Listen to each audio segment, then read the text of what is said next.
Un pavillon parmi d'autres. C'est pourtant, comme indiqué sur le portail, une école. C'est une école, mais dès la porte franchie, pas comme les autres. En chaussons ou en chaussettes, sans véritable salle de classe, et à la pédagogie vraiment différente. Ils apprennent en manipulant. Voilà, ça c'est essentiel dans cette méthode. Comprendre ce que l'on fait pour les apprentissages et pour aller vers les concepts, l'abstrait, on passe par le matériel, par le concret, donc la manipulation. 2 classes d'âge, 3-6 ans, 6-11 ans, comme mélangés, de vastes espaces, pas de cours spécifiques, presque un apprentissage à la carte ou à l'envie, et via donc un matériel spécifique, comme ces perles destinées au calcul. Et c'est Zoé qui, d'une formule choc, nous explique la réelle différence.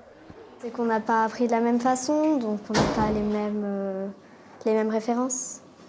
Quand on parle de division, nous on est plus avec le mot partager que diviser.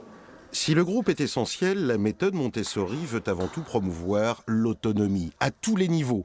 Du choix de l'activité au goûter, de l'apprentissage jusqu'aux horaires de récré, en passant par les repas, l'enfant doit apprendre, mais surtout apprendre à faire par lui-même. On va leur proposer des choix et ils vont aller vers ce qui les attire.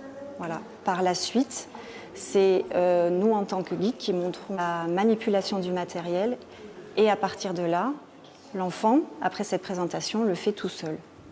Avant, c'était tu prends ton cahier, tu fais ça, t'écris ça. Et maintenant, c'est qu'est-ce que tu veux faire? Enfin, je le dis comme ça. Moi, c'est ce que j'ai ressenti. Hein. Hors contrat, les écoles Montessori sont payantes. Ici, à Verneuil, un peu moins de 300 € par mois. Mais les parents sont convaincus du bien fondé de leur choix pour leurs enfants. La meilleure solution pour développer le potentiel, c'est pas de remplir. Vraiment, juste donner de l'information, de la connaissance à remplir, comme si ça... C'est aussi donner des possibilités d'avoir de l'espace pour utiliser ces choses. Pas juste, j'apprends ça, et puis plus tard, je m'en servirai. Et je pense que c'est bien de s'en servir tout de suite. Quid toutefois de l'après, du retour, il y a peu de collèges, encore moins de lycées Montessori, à une scolarité classique. Les enfants eux-mêmes l'appréhendent en rien. Moi, j'ai été marquée quand j'étais en CP.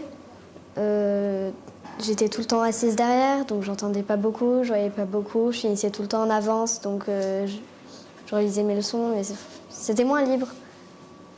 Mais ouais, donc ça me fait peur de retourner là-dedans. Ni sectaire ni magique, la méthode Montessori n'est sans doute pas adaptée à tous. Séduisante, déroutante, elle est assurément une opportunité.